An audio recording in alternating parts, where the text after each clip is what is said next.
This content is presented for educational and documentary purposes.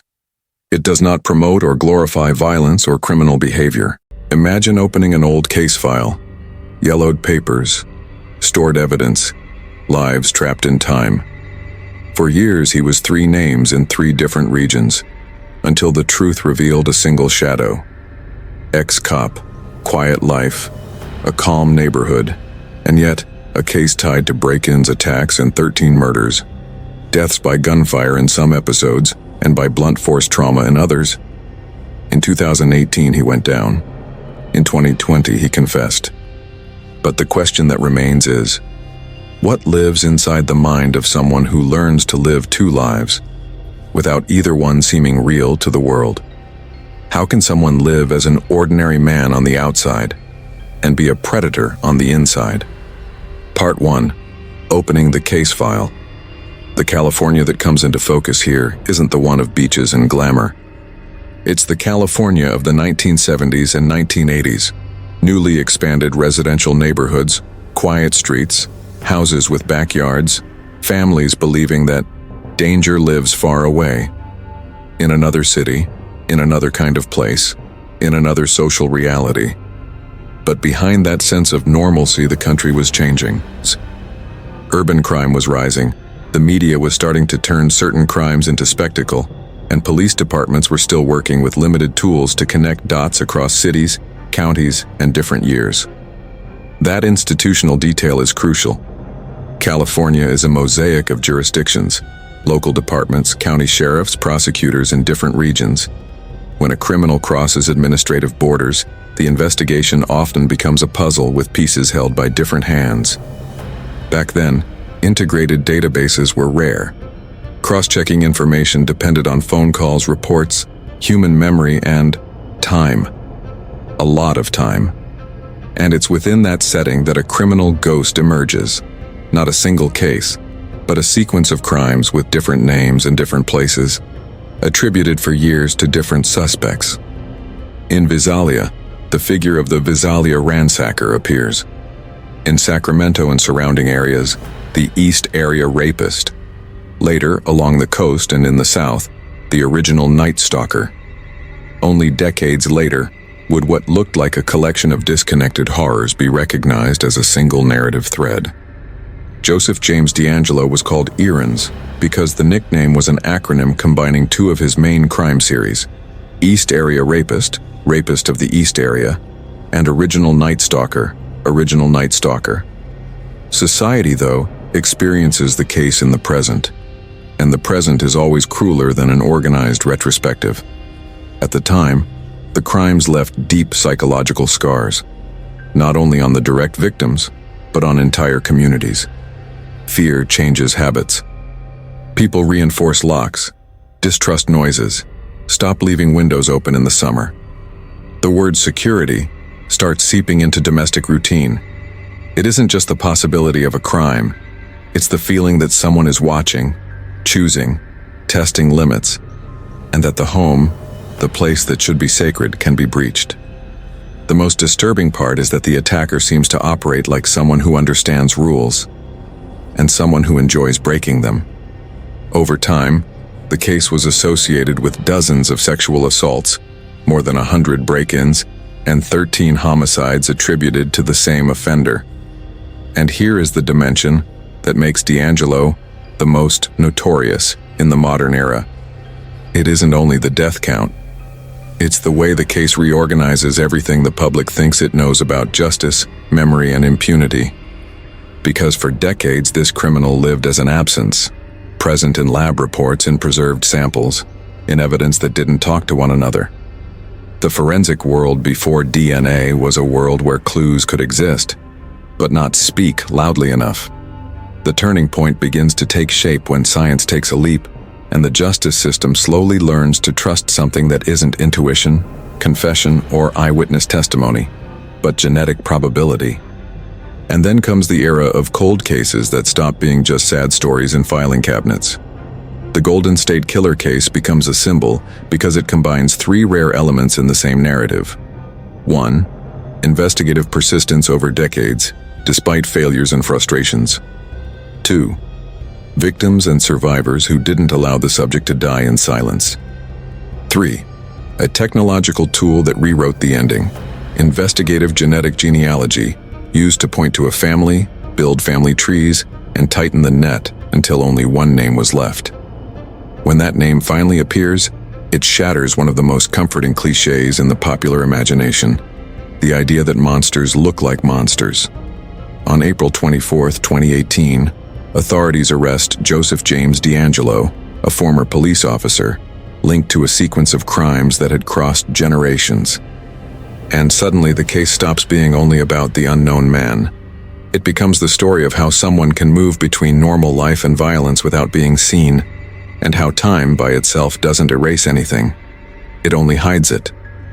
The legal ending arrives like a kind of late closure for a collective trauma. On June 29, 2020, DeAngelo pleads guilty to 13 murders and 13 kidnappings as part of the deal, and admits to additional crimes tied to dozens of victims. On August 21, 2020, he is sentenced to multiple life terms without the possibility of parole, an institutional way of saying, the time you stole won't be returned, but you will no longer have access to the outside world. And there's still a cultural detail that gives the case extra weight. The name Golden State Killer becomes popular and turns into part of the file's public identity, including driven by the push of those who insisted on keeping the topic alive when many had already given up. The result is that this isn't just a case of serial violence. It's a case about memory, about the system, and about the question that haunts any old investigation. How many crimes remained invisible, simply because science still didn't know how to see?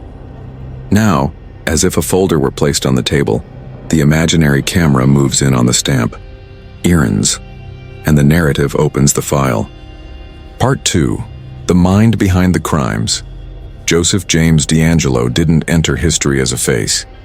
He entered it as a void, a trail of fear that cut across California under different names. That's why, when his identity surfaced in 2018, the shock wasn't only, who was it? It was what he seemed to be. A man who, for decades, fit into the most ordinary category in the world: neighbor, father, worker, while in parallel, the state tied him to a horror file that included 13 homicides, along with a long sequence of break-ins and attacks. Time plus one, DeAngelo was born in 1945, and before he was linked to the case, his public biography looked too normal to fit the story the country imagined for a serial predator. Part of what's known about his background describes a boy raised by ordinary people in a working-class environment who moved to California while still young, a place that, at the time, was a promise of a fresh start for thousands of families. None of that explains violence, but it helps illuminate the most important piece of the puzzle: his talent for blending in. DeAngelo's youth also includes institutions of discipline. He served in the Navy during a period when military culture reinforced control, hierarchy, and an idea of masculinity that wasn't exactly intimate with vulnerability.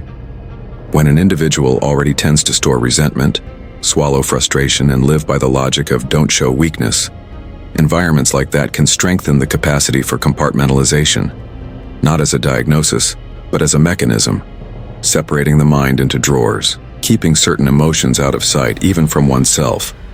And then comes the decisive step: law enforcement. He worked as a police officer in 2 cities, Exeter 1973-1976 and Auburn 1976-1979, right in years close to the beginning of the period of crimes attributed to the offender known as EARONS. That's what makes the case so unsettling to the public. While communities were learning to lock their doors and fear the night, the man who would later be accused of being the source of that terror wore a uniform that symbolizes protection. From a psychological standpoint, that isn't just irony, it's position.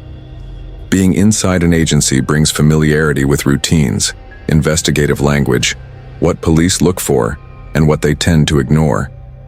It doesn't automatically mean he used the job to commit crimes, but it does mean he lived inside the ecosystem that hunts criminals. And for certain profiles, that feeds a specific fantasy: the feeling of being above the game, of knowing the board from the inside. In 1979, his official trajectory takes a public hit. He's fired after being arrested for shoplifting items from a store, an episode that drew attention for involving a hammer and dog repellent, according to reports at the time. For most people, it would be just a professional fall. For someone whose emotional fuel may be control and status, it can function like an ego wound, the humiliation of being caught, expelled, reduced. Not everyone turns shame into cruelty. But in violent trajectories, this kind of rupture sometimes acts as an accelerator for something that was already forming underneath. But DeAngelo's story is, above all, the story of a double life sustained for years. The man the world saw over time became a husband, a father, a worker. Later, he was described as living quietly in a Sacramento suburb. In other words, he wasn't someone outside the system. He was someone who seemed to fit perfectly inside it. And here's the part the public struggles to accept. Many serial offenders don't live in constant delirium, and they aren't incapable of functioning socially. They build an apparently normal routine and underneath it feed another layer. Secret, predatory, driven by a need for dominance. This isn't a romantic idea of two personalities. It's colder and simpler. Two social identities.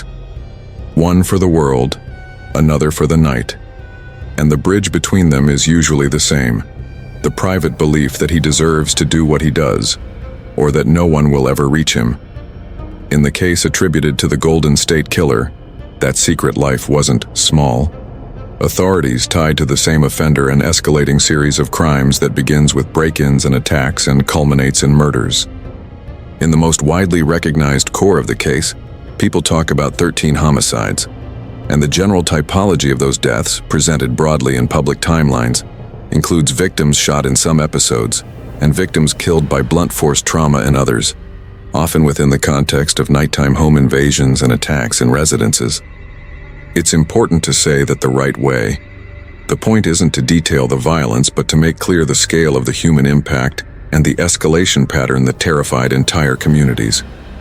What deepens the sense of horror, though, is the way the attacker, according to investigations and accusations, seemed to seek not just a crime, but a specific psychological experience, entering the most intimate space in someone's life and reorganizing that person's world by force. The home, which should be refuge, became a stage. And a stage, for certain profiles, is a place of power. He decides when it starts, how long it lasts, when it ends. That creates a deep wound in victims and survivors. It isn't only the trauma of the event, it's the trauma of the implied message. I can cross into your life whenever I want. Meanwhile, the facade held. DeAngelo kept existing as an ordinary citizen, and according to reports, even maintained work and a typical retiree routine for decades. That contrast, ordinary man on the outside, predator on the inside, is one of the reasons the case became a symbol. It forces society to face an uncomfortable truth. Normalcy can be camouflage, and the absence of obvious warning signs isn't proof of innocence. It's often proof of social skill. When he's finally arrested in 2018, it isn't just a suspect who falls, it's a myth. Because what people called a monster had a fixed address, a backyard, a neighborhood. And when, in 2020, he pleads guilty to murders and to charges related to kidnapping in the plea deal, along with admitting additional crimes, the case stops being a historical haunting and becomes a legal fact. Hard, concrete, on the record. But to understand who Joseph James DeAngelo was, you have to hold two images at the same time. The first is the man who sought out institutions of order, the Navy, the police, and learned discipline and the language of authority. The second is the man who, behind the mask, appears to have been driven by a persistent need for control, capable of committing serial crimes and still coming home as if nothing had happened. That is the most frightening nature of the EARONS file. It isn't only the violence, it's the psychological engineering behind it. The patient construction of a life in which the public self serves as the perfect disguise for the secret self. And when that structure works for decades, it doesn't only expose a criminal. It exposes how society so often confuses appearance with character and routine with innocence. Part 3. Who these victims really were. When a case gets a code name, EARONS, Golden State Killer, there's a danger. The story becomes a police riddle, not a memorial. But this file doesn't begin with forensic techniques. It begins with people. In the legal outcome, Joseph James DeAngelo pleaded guilty to 13 murders. 13 lives ended violently. 13 families torn apart. 13 before and after lines that never returned to normal. And here's the point that always has to stay clear, responsibly and without sensationalism. Number of homicide victims: 13. General ways they were killed. Public records and case timelines indicate that the homicides attributed to him involved primarily deaths by gunfire in some episodes and deaths by blunt force assault, head trauma, beating in others, often within the context of nighttime residential home invasions. Beyond the murder victims, he was responsible for more than 50 rapes and 120 residential break-ins across multiple California counties. Many of the sexual assault victims also gave powerful testimony during sentencing, describing the trauma they endured and how their lives were affected. That matters because it defines the nature of the terror. It wasn't distant violence. It was violence pressed right up against intimacy, as if the home, which should be the final wall, stopped existing for a night. Many of those victims were couples. That pattern isn't a statistical detail. It's a specific kind of tragedy. When someone breaks into a home and attacks two people who love each other, the crime doesn't only injure bodies, it tries to break the bond, turn partnership into helplessness, leave a memory that remains even after the scene ends. Case timeline sources describe how the attacks evolved from a series of break-ins and rapes into a sequence of murders, repeatedly striking people inside their own homes. To humanize this, it's worth looking closely at two stories, without spectacle, only with respect for what each life represented. The first is Claude Snelling, killed in 1975. He wasn't a supporting character in a famous case. He was a journalism professor and a father. That night, when he realized the danger around his family, he reacted the way many fathers would, trying to protect. Authorities say he was shot and killed while confronting the intruder. What remains, in human terms, is that quiet image. An ordinary home routine turning into an emergency, and a life cut short for doing what felt most basic, defending the people you love. The second is the couple Keith and Patrice Harrington, found dead in 1980 in Dana Point. Press sources and public timelines report that both were killed by blunt force assault, and that they were newlyweds, still at the beginning of adult life, building a future. When violence hits a young couple, the loss isn't only the present. It's what never gets to happen. Birthdays that don't arrive, children who might have come, plans that never made it past a rough draft. And the last recognized victim in this set, Janelle Cruz in 1986, reinforces the cruelty of the end of the series. She was 18 years old. A contemporaneous Los Angeles Times report stated that the cause of death was blunt force trauma to the head. That fact, said like that, is cold. But the story behind it is warm with humanity. A young woman who should have been at the beginning of the world, not the end of it. And there's still a point that expands the victim picture beyond the 13 murders. In the 2020 deal, DeAngelo admitted dozens and dozens of additional crimes, including rapes and other attacks, and an official county statement mentions 161 crimes not charged in the case tied to 61 additional victims. That means that even when public focus is on the murders, there's a larger layer of survivors, people who stayed alive, but with their bodies and minds carrying the weight of having their sense of safety ripped out from inside their own routine. So when we talk about the victims, the message is simple. This case is not the man who fooled the police. It's 13 dead, many other lives wounded, and entire communities shaped by fear. And every name on that list should sound like a reminder. Behind every statistic there is a person who was loved, and who was missed long before the country ever knew the criminal's nickname. Part 4. Behavioral Signature. What makes the EARONS case almost didactic for criminology isn't only the cruelty, it's the consistency. The impression left over the years is of an offender who didn't act on pure impulse, but through a ritual of control.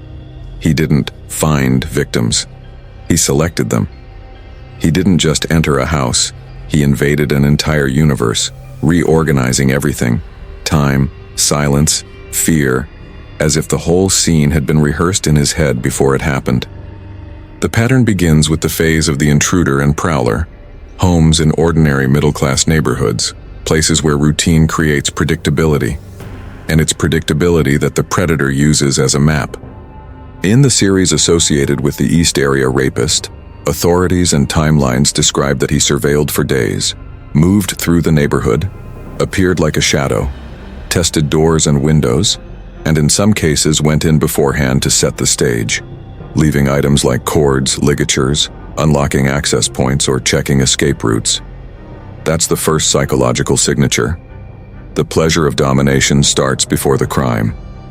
There's an invisible pre-crime, watching, anticipating, planning.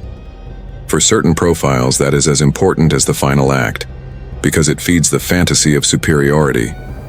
I've already been here and you don't know. And that feeling, repeated, becomes addictive. The choice of victims based on what's known of the case wasn't some exotic category. Quite the opposite. Many were ordinary people in ordinary homes. And that amplifies the social terror, because it suggests the criterion wasn't celebrity, or money, or an easy motive to explain. The criterion seemed to be opportunity plus vulnerability, plus the perfect setting for control. In many episodes, the primary targets were women, but a disturbing element shows up strongly: the presence of partners. The case shows attacks in which the offender controls two people at the same time, a kind of violence that turns the relationship itself into an instrument of terror, because it forces one person to watch the other suffer and feel powerless. The second signature is physical and emotional control of the environment. The offender often imposed silence, restrictions on movement, and threats, not as a mere means to escape, but as part of the theater of domination. One detail that appears in factual case materials is the use of pre-tied shoelaces and repeated knot patterns in attacks, indicating preparation and speed in controlling victims. This isn't about how to do it, it's about what it reveals. He wanted to reduce the entire house to a single rule: his. The third signature is the tactic of prolonged fear. The terror didn't end when he left.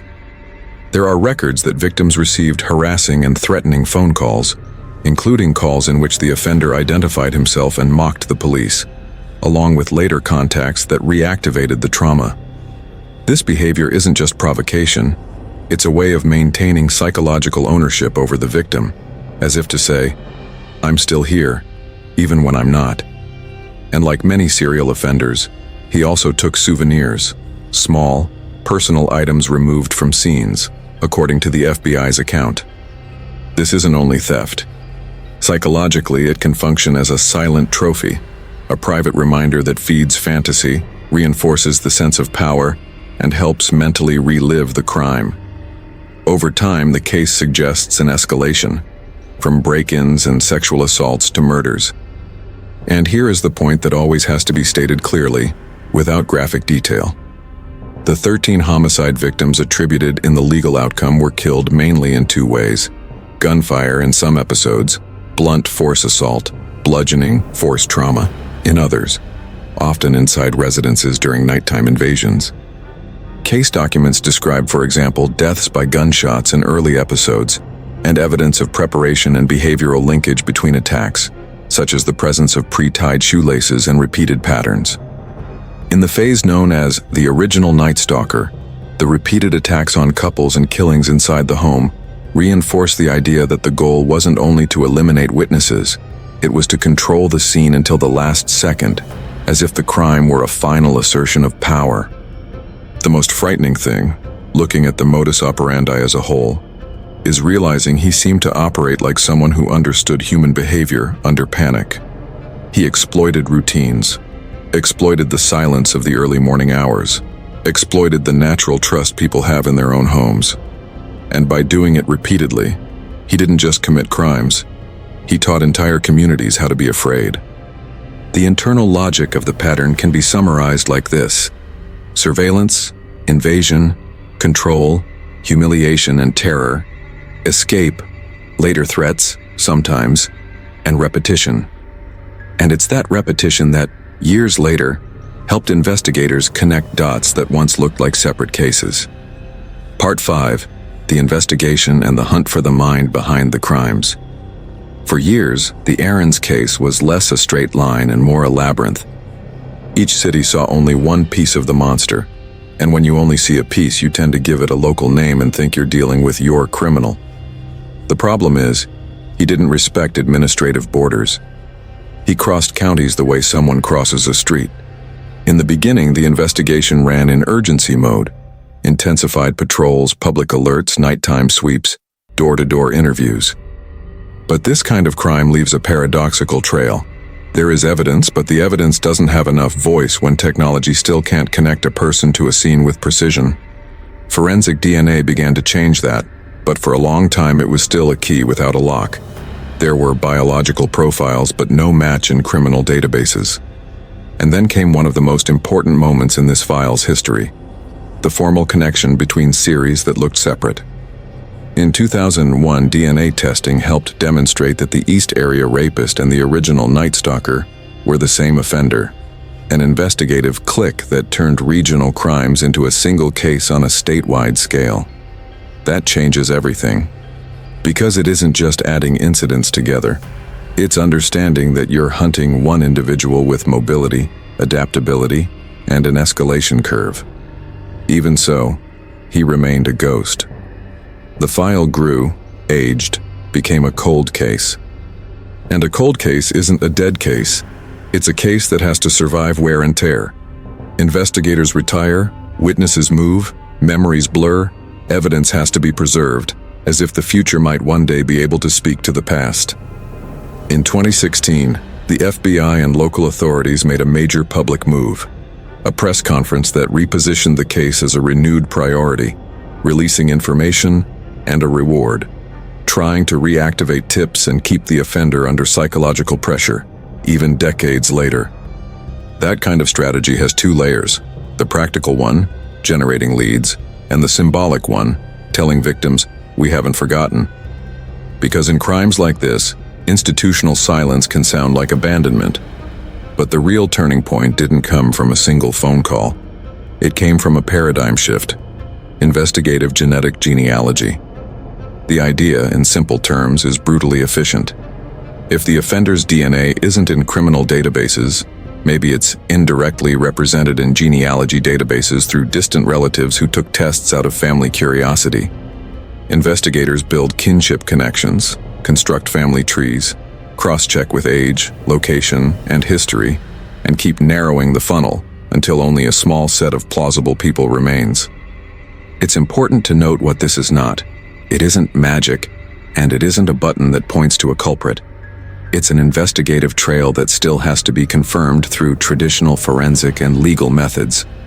When that funnel tightens, the hunt becomes almost claustrophobic suspense, because now it's no longer an unknown person somewhere. Now it's someone who exists and could be living like anyone. The public only learns later, but investigators live through that interval with a special kind of tension. The kind where every step has to be precise, because one mistake can destroy years of work. In April 2018, the investigation arrives at a name: Joseph James DeAngelo. And on April 24, 2018, he is arrested, a former police officer, 72 years old, living in the Sacramento area. The image that remains is cinematic, not for glamour, but for contrast. A case that seemed bigger than life closing in on an ordinary aging man in some random backyard. From there, the investigation becomes final stitching work, confirming links, consolidating evidence, organizing decades of legal narrative into something that can survive in court. And court, unlike the internet, isn't fueled by emotional certainty. It demands proof, chain of custody, factual coherence. The process also had to face hard limits of the system. Very old crimes, legal issues, charges that could no longer be prosecuted the traditional way. That's where the 2020 plea deal shows the structural side of justice. To give more victims a voice and consolidate the maximum accountability possible. Prosecutors negotiate a path in which he pleads guilty to a central set and admits to a huge number of additional crimes. According to an official county statement about the June 29, 2020 hearing, DeAngelo also admitted to 161 uncharged crimes related to 61 additional victims, including rape and other serious offenses. And here's a human dimension many people forget when they talk about technique. This case wasn't solved only by technology. It was kept alive by persistence, by teams that went back into the file, by survivors who refused to accept being forgotten, and culturally, by those who insisted on keeping the story in circulation, like writer Michelle McNamara, whose work helped keep the case in the public eye, even as authorities emphasized that the arrest came from investigative advances and DNA. In the end, the hunt for the Golden State Killer is the story of how police learn, slowly, to talk to time, and how the past, when it finds the right tool, finally points to a specific door. In 2018, that door had a name. Part 6. The Endgame. Capture, Trial, and Closure. Joseph James DeAngelo's arrest didn't happen as some big confrontation. It happened the way the most symbolic downfalls often do. Quietly, with reality finally catching up to someone who spent decades living as if time had erased his tracks. After investigative genetic genealogy narrowed the path down to a small set of possible names, investigators began watching DeAngelo carefully, waiting for a legal way to confirm the link between him and the case DNA. Reports describe that confirmation coming from discarded samples and the discrete collection of genetic material for comparison, a technical step that turned suspicion into proof. On April 24, 2018, DeAngelo was arrested in the Sacramento area, reported in coverage as linked to Citrus Heights. For the public, the shock was twofold, not only because the ghost had a name, but because he had a biography that felt unlikely to the popular imagination. An ex-cop, elderly, living an apparently ordinary routine. From there, the case entered a phase that was less cinematic and more heavy. The phase where justice has to translate decades of terror into legal language. And that is its own kind of emotional violence because it forces survivors and families to revisit memories with dates, locations, and charges, so the state can back up every sentence with evidence. The core of the case, to recap, involves 13 homicides attributed to him in the legal outcome. Deaths committed in broad terms by gunfire in some episodes and by blunt force assault in others, often in the context of nighttime residential home invasions. For much of his early court appearances, DeAngelo was described as almost mute, with a withdrawn posture, often in a wheelchair in the initial hearings. That silence became part of public perception. It wasn't just a quiet defendant. For many, it looked like an attempt to hold on to control to the end, denying the world any emotional access as if that were still power. The break came on June 29, 2020, when he finally spoke in the coldest way possible, answering guilty, and I admit, repeatedly, in a low voice, during the plea hearing. He accepted formal responsibility for 13 murders and for related charges in the agreement, including kidnappings legally tied to the crimes, and also admitted to a larger set of acts. That deal was central to the outcome. Instead of a long and unpredictable trial, prosecutors pursued a path that guaranteed the maximum punishment possible and, above all, expanded the chance for more victims to be recognized. An official Contra Costa County statement, for example, described that DeAngelo admitted crimes against 87 victims in attacks tied to 53 scenes and admitted crimes against 61 additional victims, including serious offenses such as rape, robbery, kidnapping for robbery, and attempted murder. The next stage was emotionally devastating for families and survivors. Days of victim impact statements. And then came sentencing. On August 21, 2020, a Sacramento County judge sentenced DeAngelo to multiple life terms without the possibility of parole, described in reports as consecutive and in practice equivalent to the certainty that he would die in prison. It was in that context that, after hearing the statements from victims and family members, he made a brief apology, without that necessarily meaning deep remorse. Public records describe a short line in which he said he was truly sorry for hurting people. For many families, the words don't close anything. In crimes of this magnitude, words rarely carry enough weight to balance the damage. But the symbolic value there was less about the defendant's emotion and more about the fact that the state finally put a legal period at the end of the story. Important, there was no execution, no death row, no last meal or last words in the sense of capital punishment, because the agreement removed the death penalty and set life without parole. And his current status? Press sources and public records indicate that after sentencing, he was transferred from local jail to the state prison system, and later began serving his sentence in protective custody at California State Prison Corcoran State Prison, due to the case's notoriety. In the end, the Golden State Killer case closes with a rare tone. It isn't a cathartic ending. It's a late ending. An ending that doesn't return lives, the 13 murdered victims, nor erase the terror survivors lived through. But it's an ending that changes the weight of memory. The criminal stops being a shadow and becomes a convicted defendant with a prison address and a written sentence. Part 7. Psychological breakdown of the case. To understand the mind behind the EARONS case, you have to do something difficult. Separate fact from fascination. Because there's a kind of criminal who pulls public curiosity through contradiction alone, and DeAngelo is exactly that. Not because of genius, but because of the ability to sustain a double life for years while leaving a trail of suffering that includes 13 homicides, generally committed by gunfire in some cases and by blunt force assault in others, and a broader universe of attacks, break-ins, and rapes associated with the same offender. The focus here is not to admire. It's to open up the internal mechanism, as if we were observing a machine. Gears, triggers, repetition. Not to justify, but to understand and prevent. The base, control as a need, not a detail. A lot of people imagine serial crimes are born from the desire to hurt. In many cases, what appears first is something else. The need for control. Control of space, of time, of silence, of fear. Crime becomes a way to manufacture an internal sensation the person can't build in a healthy way. The sensation of power, dominance, and invulnerability. In DeAngelo's case, his formal life path itself suggests environments that value discipline and authority. He was a Navy veteran and later a police officer.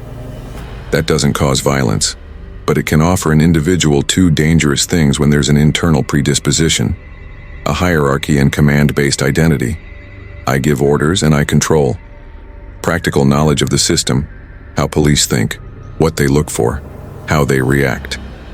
When an individual hungry for dominance enters environments that legitimize dominance, as long as it's on the right side, he can learn the perfect language to hide.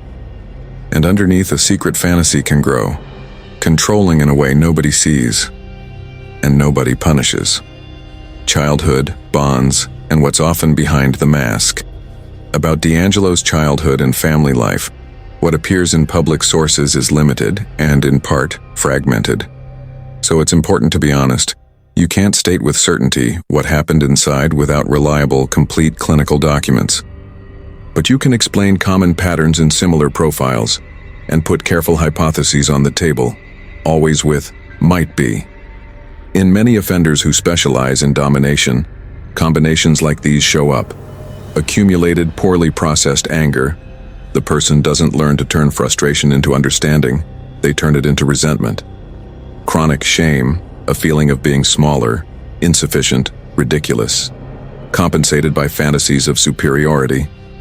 Insecure emotional bonds, difficulty trusting, feeling intimacy, accepting vulnerability. A masculinity built on control, affection seen as weakness, tenderness seen as a loss of power. None of this is exclusive to criminals. Lots of people carry these wounds and don't commit crimes. The difference is in the bridge the individual builds, when he discovers that hurting, threatening, and dominating works to relieve something inside him. That's where the cycle is born. The narcissistic wound and the fall in status 1. Biographical point that often carries psychological weight is public humiliation. DeAngelo was fired from the Auburn Police Department after a shoplifting case, according to widely circulated timelines. For a profile with an intense need for control and image, Getting caught in something small might not hurt like something small. It can hurt like ego disintegration.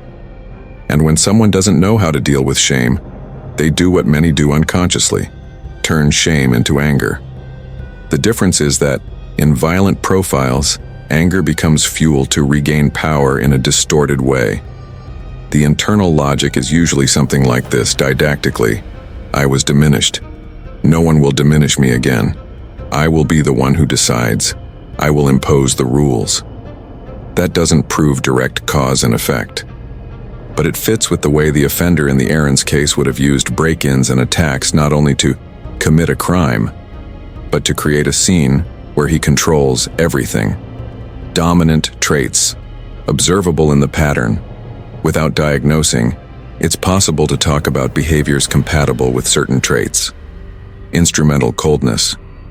The act doesn't seem driven by uncontrolled emotion, but by an objective, producing fear and dominance.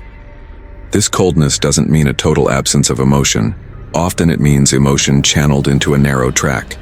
Anger, the pleasure of control. Predatory planning and patience. There are reports of surveillance, planned break-ins, later contact, calls, harassment, and repeated patterns. The FBI's own releases about the case mention prolonged terror and the importance of the connections between attacks. The mind here operates like a hunter, not compartmentalization, double life. The case is emblematic for showing how someone can live for years as an ordinary citizen while maintaining a secret predatory identity. This doesn't require clinical two personalities. It requires a moral skill, separating the public self from the secret self and creating internal justifications to avoid collapsing into guilt. Need to humiliate and dominate.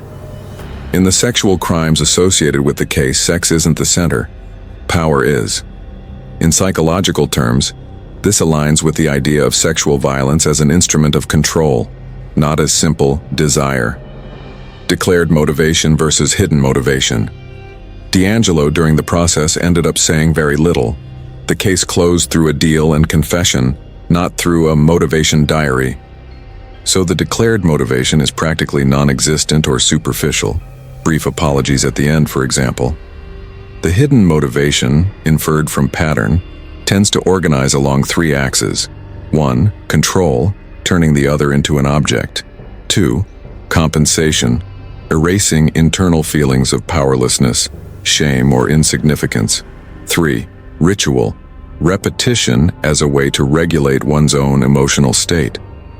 In other words, the crime functions as bad medicine for a mind that can't regulate itself without dominating someone. The victims as a psychological symbol. An unavoidable question is, why so many attacks inside ordinary homes? Why couples? Without romanticizing or oversimplifying, you can think in terms of symbolism. Attacking someone in their own home is like invading the center of the victim's identity. Home is territory, privacy, routine. For an offender driven by control, that has greater psychological value than an attack on the street. It's like saying, I cross your boundaries.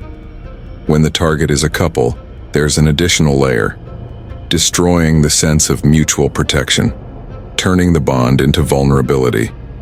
Psychologically, that can indicate a mind that can't tolerate seeing healthy intimacy in others, or that wants to prove to itself that no love, no partnership, no home is strong enough to keep him out.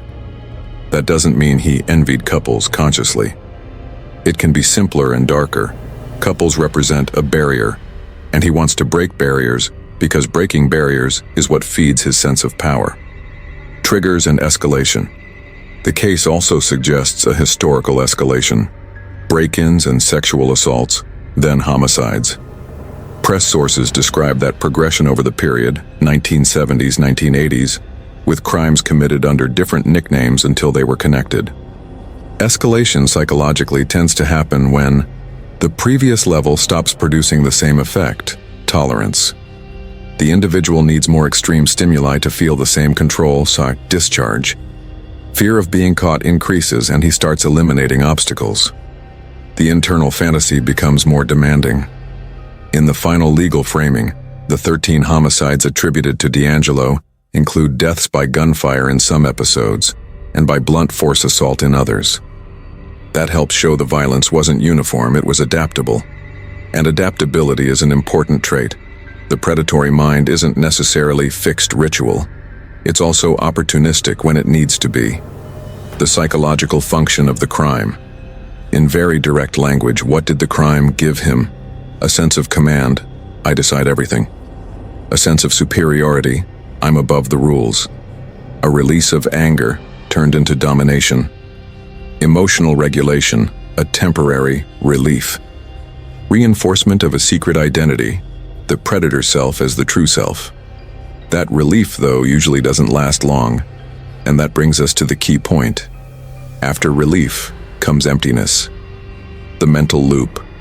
Frustration, fantasy, planning, execution, relief, emptiness, repetition. Let's open this cycle as if it were a mechanism. Frustration and internal tension. It can come from ordinary life. Humiliation, anger, a sense of insignificance, conflicts, the feeling of aging or losing power. Fantasy of domination. The mind looks for a shortcut. If I control someone, I stop feeling small. Fantasy here isn't innocent imagination, it's an internal script. Planning. Planning serves two purposes: increasing the chance of success and extending anticipatory pleasure. Many predators savor this phase. Execution. It's when fantasy becomes reality. Psychologically, it's the peak of power. The person feels big. Relief. For a short period, tension drops. Some feel a strange calm as if they fixed something inside. Emptiness and the return of tension. Real life returns. And with it, shame, irritation, paranoia, the need to repeat. With this repetition, the brain learns that this works to relieve tension. And it learns what works in the most dangerous way, through reinforcement. This loop is the offender's internal prison. He can seem free for decades, but emotionally, he's dependent on the feeling of power. Was he crazy? The public's most common mistake. A popular mistake is imagining that crimes like this can only be committed by someone out of reality. The DeAngelo case, however, reinforces another truth. Extreme violence can coexist with basic social functioning. That doesn't mean mental health. It means that being able to work and talk isn't a guarantee of empathy. Empathy is another dimension. And in predatory profiles, empathy can exist selectively, for oneself and for a few close people, and disappear completely in front of the victim, who becomes an object. Possible patterns that resemble disorders without locking in a diagnosis. Carefully, some behaviors reported in the case may be compatible with traits that resemble antisocial traits, repeated violation of others' rights, functional lying, lack of consistent remorse, narcissistic traits, need for control, resentment over humiliation, an internal sense of entitlement. Sadism, in the behavioral sense, not as a label, pleasure associated with humiliating and frightening others. But compatible is not diagnosis. Diagnosis requires a full clinical evaluation, detailed history, and access to internal functioning, which the public doesn't have. Why did he kill, or why was he killing? A didactic psychological conclusion. So, why? Because for this type of mind, killing isn't just eliminating. It's the final form of control when control becomes a need. At some point, escalation pushes the individual into a place where another person's life matters less than the internal sensation of dominance. If we translate the internal logic into raw human language, it might sound like this. When I dominate, I exist. When I terrify, I am powerful. When I give orders, I don't get hurt. When I control the house, I control the world. And that's why the case matters so much to modern criminal history. It shows that serial violence can be a psychological strategy, not a momentary explosion, and that the social mask can last for decades until technology, persistence, and justice are finally able to break the disguise. In the end, what remains isn't the criminal's mystique. What remains is the real harm. 13 people dead, shot in some cases and killed by blunt force assault in others, and a much larger number of survivors, recognized even in the agreement in which he admitted crimes against dozens of additional victims. And the hardest psychological lesson is this: behind the mask, there wasn't a romantic mystery. There was a mind that learned to use terror as a tool to feel in control, and repeated that until history finally caught up to his name. And the hardest part is this: the predator may not look like a predator. He may look like someone ordinary, until the day the past finally finds a way to speak. Part 8. The Final Reckoning. Lessons from the Darkness. There are cases that end when the sentence comes down. And there are cases that end in a different way, when society finally understands what happened and why it happened. The Golden State Killer file, associated with Joseph James DeAngelo, belongs to the second kind. Because this isn't only a case about a man who killed, it's a case about time. About decades in which a criminal managed to exist somewhere in the everyday world while, somewhere else, families buried their dead and survivors tried to rebuild their own minds. It's a case about the distance between the crime and the response, and about how that distance corrodes, from the inside, the feeling of justice. The world likes quick endings. It likes caught in the act, case closed. But the reality of serial crimes rarely follows that narrative. Sometimes the truth doesn't arrive because there's no witness. Sometimes because the clues don't speak to each other. Sometimes because the system is fragmented. And sometimes because technology still doesn't know how to look at the past in the right way. And yet this case proves one thing: time can be cruel, but it isn't always an accomplice.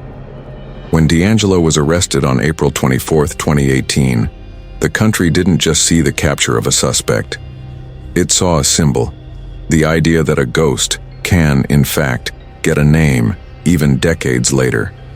And when he pleaded guilty in 2020 and was sentenced to life in prison without parole, the sentence didn't bring the victims back, but it brought something families waited far too long for: the official recognition that it happened. That it wasn't paranoia, it wasn't exaggeration, it wasn't the past. It was real, and it was caused by someone real. It has to be repeated without numbing it so the brain doesn't turn this into entertainment. 13 lives were ended by homicide. 13, and the general forms of those deaths, gunshots in some episodes, blunt force assault in others, are a reminder that the violence wasn't just a number in a headline. It was an intimate cut, inside homes, inside bonds, inside ordinary nights. There were also many other surviving victims of attacks and break-ins associated with the case, people who had to relearn how to sleep, relearn how to trust, relearn how to live in a body that stayed on alert for years. And this is where the case becomes more than crime and punishment. It becomes an uncomfortable mirror for society, because DeAngelo wasn't identified through a dramatic confession. He was identified through a kind of persistence that doesn't show up in movies, the persistence of people who preserve evidence, reopen files, ask questions again, and through a scientific advance that raises another modern and complex question: how far should technology go to reach the truth? When we use genetic genealogy to hunt a criminal, we cross delicate ethical lines. At the same time, we also cross lines that for decades protected the guilty and condemned victims to live without answers. And maybe that's the great dilemma of our time: a world that finally has tools to see the past, but has to learn to use those tools responsibly. Even so, if there's one central human lesson, it isn't in the lab. It's in what the case reveals about the mind. It reminds us that evil sometimes has no aesthetic, no look. It can wear the mask of routine. It can keep schedules. It can look like someone who simply aged like anyone else. And that's terrifying because it shakes a basic belief, the belief that normalcy equals safety. But the case also reminds us of the opposite, that normalcy, when it's real, is a collective construction. It's built from communities that protect each other, institutions that learn from failures, victims who are heard, warning signs that are taken seriously. It's built from prevention, from accessible mental health care, from emotional education, from support networks. Because when a person organizes themselves internally around control, anger, and dehumanization, the crime doesn't begin at the moment of the attack. It begins long before, in the way that mind learns or fails to learn how to deal with frustration, shame, and the hunger for power. And now, standing at the last page of this file, the question no court can answer remains. How many lives were saved because this case was solved? And how many could have been saved if it had been solved earlier? There's a second question, even more uncomfortable. That may be the true legacy of the Golden State Killer. What does a society do with the fact that monstrosity can live inside an ordinary appearance, and that sometimes it's exactly that appearance that protects it? The ending isn't about him. It never was. It's about the people who lost everything. It's about survivors who carried trauma for decades. It's about investigators who refuse to forget. And it's about us, the public, learning to look at crime not as spectacle, but as a human, social, and psychological consequence. Because in the end, the most important question isn't, how did he get away for so long? It's, how do we build a world where fewer people have to survive this?